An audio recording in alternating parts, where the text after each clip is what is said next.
Hi everyone, this is Katie talking about our first unit, our Unit 1 stuff.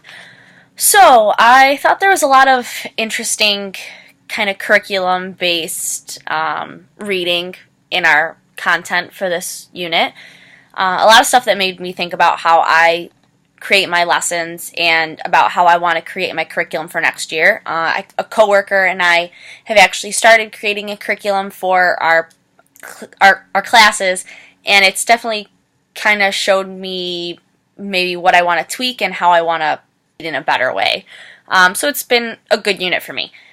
So first, curriculum for me is kind of just a way for me to portray my content. I think of it as all my lesson plans, all my, all my facts, everything I want my students to know is within my curriculum, and my curriculum kind of is the bubble, and everything I teach is inside of it. And that's including all the strategies and skills I teach them and that I use as well. So it's kind of just like my overall plan is what I view curriculum as. Without one, you're kind of just going off the cuff, and it's hard because I've done that this year as well. So it's difficult, but I pretty much follow the Tyler rationale, which has the 4-step process of identifying the objectives, identifying activities to accomplish the objectives, organization of the activities, and assessment.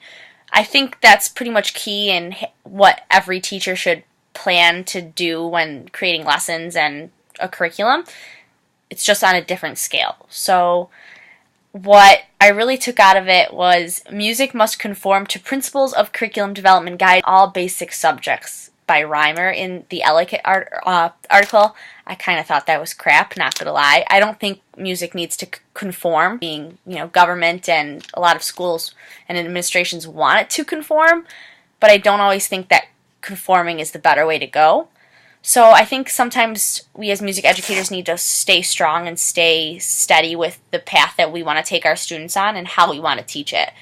Some conforming is okay, but we know how we want to teach, and we know what they should be learning and what they need to take out of it. And I really liked the fact that they said musicianship is the subject matter knowledge must possess to be a professional music educator. So we need to have musicianship to be able to be that educator. We want to teach musicianship, and it's through those activities and our curriculum that we teach music. We're not just teaching facts that they can reiterate. We want to be able to for them to have the skills and listen to a song and maybe take something out of the song that they wouldn't have been able to before they took the class. That's kind of something that I really focus on. If they can listen to a song and maybe just guess what the composer or the lyricist was trying to convey a little bit better than before they took a class with me, then I think they got something out of it. So, let's see, what's next here? I don't think there's a right way to design a curriculum. I kind of lean towards more like the backwards design, because I think that's just what I'm used to. That's what my mom has done teaching. That's what my sister has done teaching, and that's more or less what Buff State has guided its undergrads to use. But there's no problem in tweaking that design. Like I said before, you want to identify the desired results. You want to determine what kind of activities that are going to get you to have students get those results, and then you're going to want the evaluation to make sure that students actually got the results you wanted.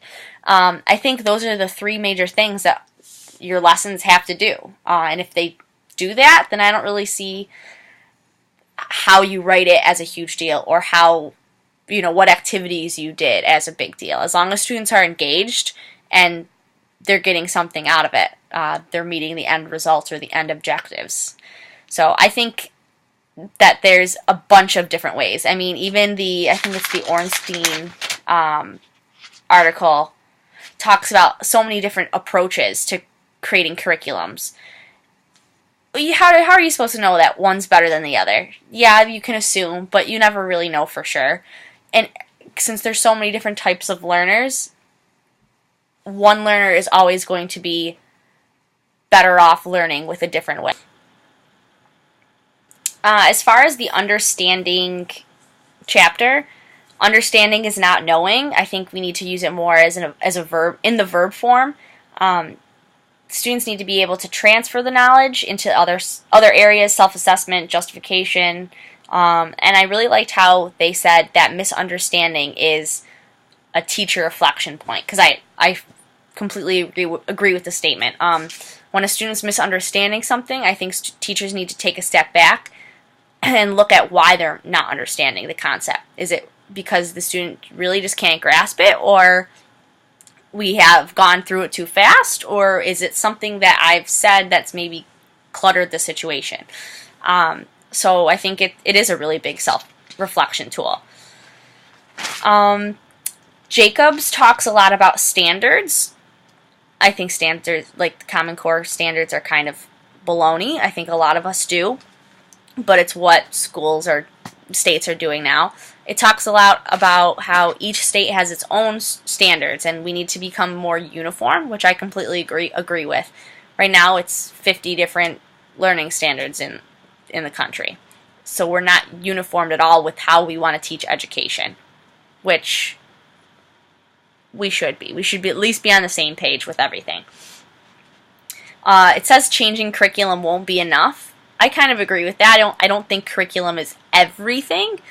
I think we need to reevaluate schooling, how many hours kids are there, what their schedules are looking like, what their schedules can look like. I think a lot is based on, well, what are they going to do in college? They need to take this many APs. At least that's what my school is like, and it's students can't even take an elective because they're so focused on taking their APs. So it's kind of just sad. I think we need to take a step back. But I'm really looking forward to putting this information into my own curriculum and hearing what everyone else has to say. So, thanks.